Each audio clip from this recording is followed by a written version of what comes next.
প্রিয় শিক্ষার্থীরা, চলুন খুব সহজেই ঐকিক নিয়মের অঙ্ক শিখে ফেলি।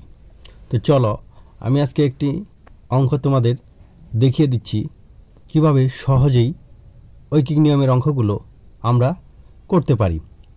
তো চলো অঙ্কটি পড়ি।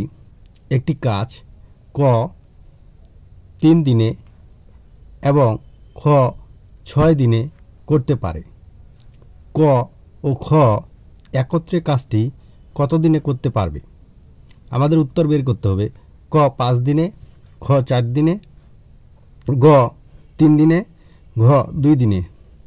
তাহলে সময় বের করার যে সূত্রটি আছে সেটি আমরা লিখে ফেলব। এই যে আসো, সময় সমান সমান xy ভাগ x প্লাস y। তো অঙ্কের মধ্যে সহজেই যেটি আমরা করে ফেলতে পারি সেটি আসো, দেখো তো ক কত দিনে কাজটি করে? 3 দিনে। এবং খ কত দিনে? 6 দিনে। তাহলে চলো, এই যে 3 দিন আছে এটির মান ধরি x, এবং এই যে 6 দিন আছে এটির মান ধরি y।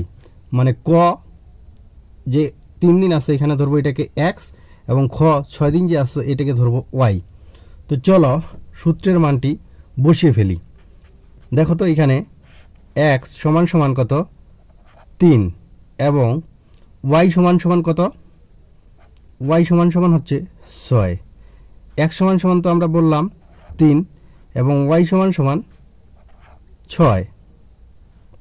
তাহলে নিচে যদি আমরা যোগ করি 3 আর 6 হচ্ছে 9, উপরে কত আছে? 3 গুণন 6। তাহলে দেখো 3 একে 3, 3 ত্রিকা 9, 3 একে 3, 3 দুগুণা 6, উত্তর হচ্ছে 2। তো তোমরা অবশ্যই দেখো তো এখানে উত্তরের মধ্যে এটি আছে কিনা। ক 5 দিন, খ 4 দিন, গ 3 দিন, ঘ 2 দিন। তাহলে উত্তর কি? ঘ 2 দিন।